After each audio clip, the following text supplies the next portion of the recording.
1.9 million viewers for the Indiana Fever versus Chicago Sky game Saturday on CBS. Again, Caitlin Clark missed due to injury. It's the third most watched WNBA game of the 2025 season. The Fever versus the Sky opened at 2.7 million, and Fever versus Liberty 2.2 million.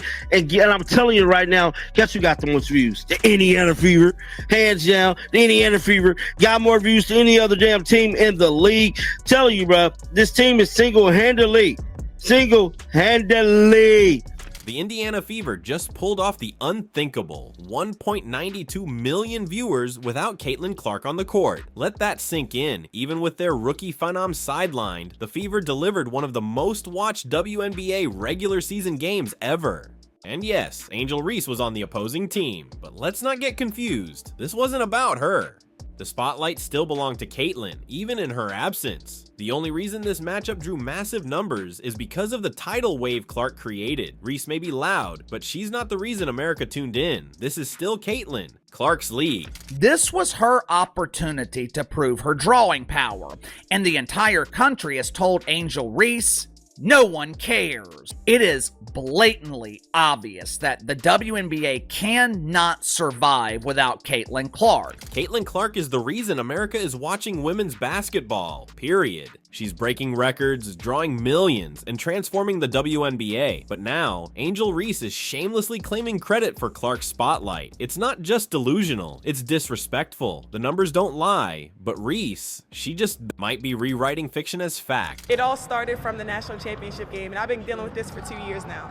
And understanding, like, yeah, negative things have probably been said about me, but honestly, I'll take that because look where women's basketball is. People are talking about women's basketball, but you never would think that we'd be talking about women's basketball. People are pulling up to games. We got celebrities coming to games, sold out arenas, like just because of one single game.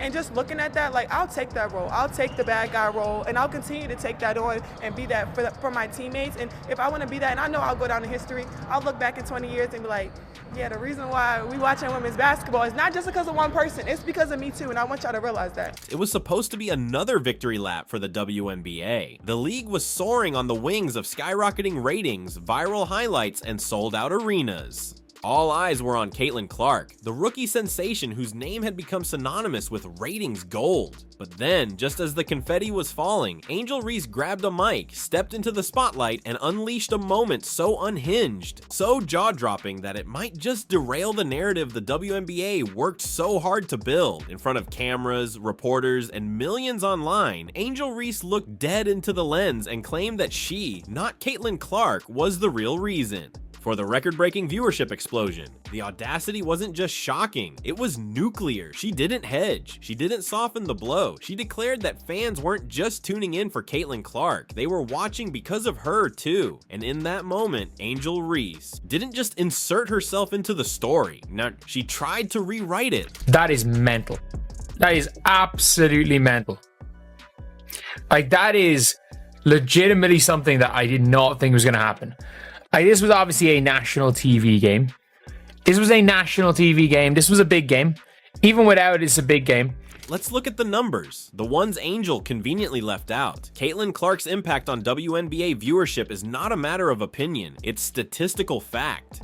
Games featuring Clark and the Indiana Fever have averaged 1.178 million viewers, more than double the league's pre-Clark average of 394,000 viewers. Her first WNBA game pulled in 2.1 million viewers, the most watched WNBA game in over 20 years. The Fever's season opener against the Chicago Sky, Reese's own team, drew an eye-popping 2.7 million viewers, a record for ESPN. Compare that to games played without Clark. When she sat out due to injury, TV viewership dropped by 53%. They've lost 1 million viewers? 1 million? In the last 3 weeks? If Caitlin Clark doesn't return soon, these numbers could get significantly worse. Attendance dropped. Ticket resale values fell. The Clark effect is real, tangible, measurable. The WNBA's media rights value is climbing. Local economies are booming. In Indiana alone, her presence is estimated to bring in over $82 million in economic impact this year. So when Angel Reese stood there and took credit, claiming that people aren't watching just that one person, but all of us, she didn't just ignore the facts. She insulted them. She didn't build the viewership wave. She caught a ride on it, and now she's trying to claim she built the surfboard. The WNBA is on fire, and if you want proof, look no further than Indiana. The Fever, long overshadowed, have suddenly become a ratings juggernaut. What once was quiet applause in a modest stadium has now turned into an electric roar echoing across millions of screens. The result? Record-breaking viewership that has shaken the league to its core. At the heart of the storm stands one name: Caitlin Clark, the 2024 Rookie of the Year, a scoring machine averaging 19.0 points, 9.3 assists, and 6.0 rebounds before her injury. Her very presence transformed the Fever into a national spectacle. But these are more than stats. These are viewership catalysts, the kind that electrify networks, sell out arenas, and pull in sponsorship dollars by the boatload. The proof is in the numbers. The opening match of the season, Caitlin Clark's Indiana Fever debut, pulled in a staggering 2.7 million viewers on ABC, marking the most watched WNBA regular season game in 25 years. That isn't just a bump, that's a meteorite collision. The same pairing, Fever vs. Sky, peaked at 3.1 million viewers, making it the second largest audience ever behind only the 2024 All-Star Game. These are television numbers not commonly seen since the league's golden era in the late 1990s, and it didn't stop there. Their mid-season CBS matchup with the Liberty drew a jaw-dropping 2.22 million viewers, the second most watched game ever on that network. For context, only elite sports demo darlings like NFL playoff games hit those levels. Here's where it gets undeniably stark. The season took a sharp pivot when Clark suffered a quadriceps strain on May 24th, and with her in the locker room, the ratings faltered. NBA national viewership in her absence fell a brutal 55%. Fever-specific ratings plummeted by 53%, dropping from 1.81 million viewers to just 847,000. In real terms, nearly 1 million fewer eyes were on the league each night. When the cavalcade of coverage fades, we remember Clark brought the crowds, Clark filled the seats, Clark rewrote the narrative. Without her, what remained was a whisper. The Caitlin Clark effect isn't confined to TV screens. It's driving real-world economic change. A staggering 105% boost in Fever home attendance, and 87% lift for opposing crowds when the Fever's on the road. Ticket prices skyrocketed, $78 million in new practice facility plans, and a resale average of $440, going up to $670 per ticket. Local economists estimate $82.5 million in boosted consumer spending due to Clark's presence, and WNBA revenues have soared. 26.5% of the league's economic output now comes from LIC Fever games. Even the feared butterfly effect is in full bloom. Sparked by Clark, teams like the Sparks, Storm, and Aces moved games to larger venues to handle Indiana's crowd, an expansion unseen in years. Her reach goes beyond live games. The 2025 WNBA draft itself drew 1.25 million viewers, the second highest draft audience ever. Preseason exhibition? 1.3 million watched Clark's debut on ESPN, the most viewed WNBA NBA preseason tilt since 2010. College glory. Pro takeover. She wrapped her legend at Iowa with 18.9 million viewers for the NCAA title, only behind Olympic broadcasts. She's crossed the threshold from athlete to cultural seismic event. Let's be brutally honest. When Caitlin Clark takes the court, the nation watches.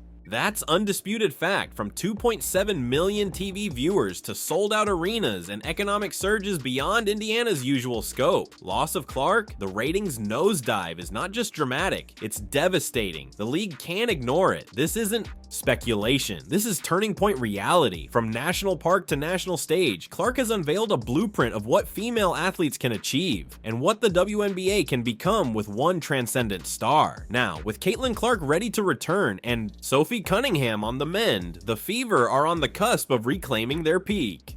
The buzz is back. The screens are lighting up again. The country is talking. Can the WNBA keep this momentum now? Can other teams replicate the Fever's surge? Or will Clark's spotlight fade as she recovers? Only time will tell. But one thing's undeniable. Caitlin Clark isn't just part of the WNBA's future. She is the WNBA's future. But that didn't stop Reese from doubling down.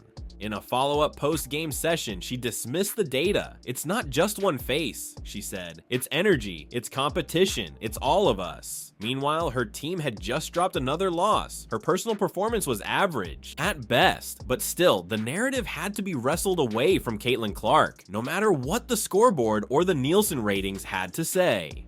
Let's talk about why this moment matters, because it's not just about one quote, it's about a growing tension within the league, a tension between hype and humility, between performance and projection.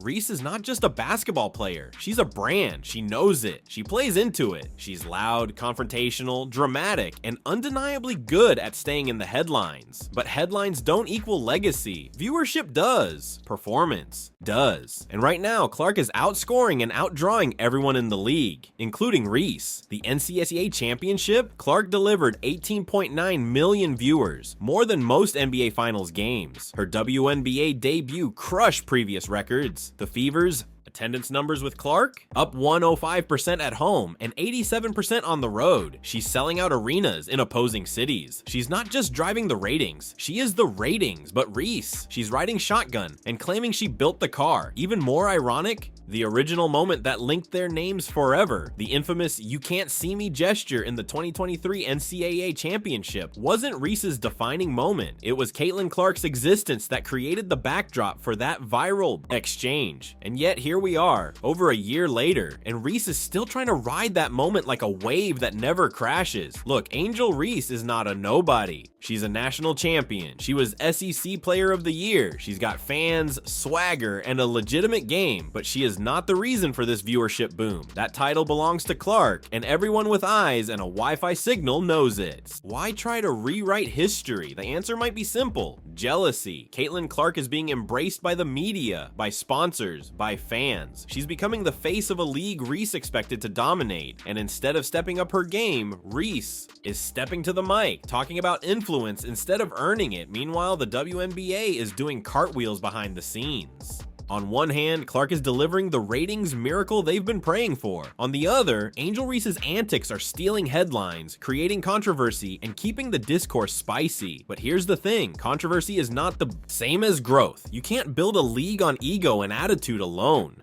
You need substance. You need consistency. You need Caitlin Clark. So where does the WNBA go from here? They can lean into the drama, pit Reese versus Clark in every headline, milk the feud, push the villain versus hero dynamic like it's wrestling.